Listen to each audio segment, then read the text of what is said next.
m'appelle Thibaut Arnaud, je suis étudiant à EPITA avec Arnaud Richard et Maxime Nejaoui. Donc il y a 2 ans, on a voulu créer un réseau social ensemble, un réseau social, artistique, culturel, historique, Humankind Hall, le premier monument du web. Donc voilà, ça avait eu quelques retentissements et quand on était en train de le développer, on le développait plutôt rapidement, donc c'était Arnaud et Thibaut qui le faisaient. Et ça allait vraiment très vite quand les gens nous demandaient comment ça avançait et je leur ai demandé mais comment est-ce que vous avez fait. Et en fait ils m'ont dit on a inventé un nouveau langage qui permet d'utiliser les API du web, les YouTube, les Dailymotion, toutes les données d'internet, les open data aussi. Ça en fait partie. Voilà, donc on a inventé notre technologie et donc là je leur ai dit il faut se lancer là-dedans.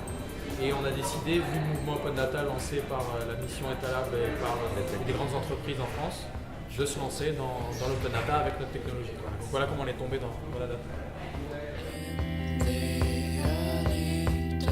Le challenge quand on se lance dans l'open data en France, c'est déjà d'acquérir une communauté de développeurs qui utilisent en fait nos données pour en faire des applications innovantes. Donc ça c'est vraiment notre premier challenge. Et après c'est avoir suffisamment de fournisseurs de données qui donc apportent des données intéressantes et qui permettent aux développeurs l'innovation, etc.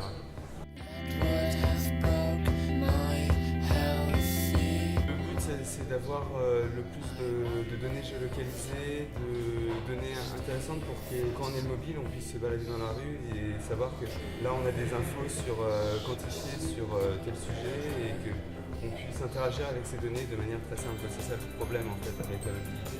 Il y a vraiment 2 enjeux, c'est l'interopérabilité des données, que toutes les données soient accessibles pour tous les développeurs pour qu'ils puissent faire des applications.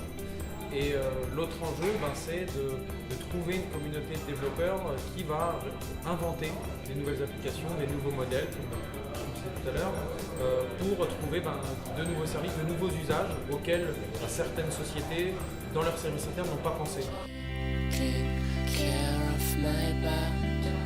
Aujourd'hui, nous n'avons pas encore spécialement d'idées de projets qu'on pourrait mettre en place, mais après, tout dépend des données qu'on peut nous fournir au jour du hackathon et pour pouvoir en faire un nouveau service innovant avec une vraie valeur ajoutée et des nouveaux services. Un gros fichier de données qui reprend pour faire l'idée de WebShell, parce que c'est de pouvoir accéder à n'importe quelle donnée de manière simple et dans un seul endroit. Donc ça serait un gros jeu de données qui restocke toutes les données. Mais après, c'est pas...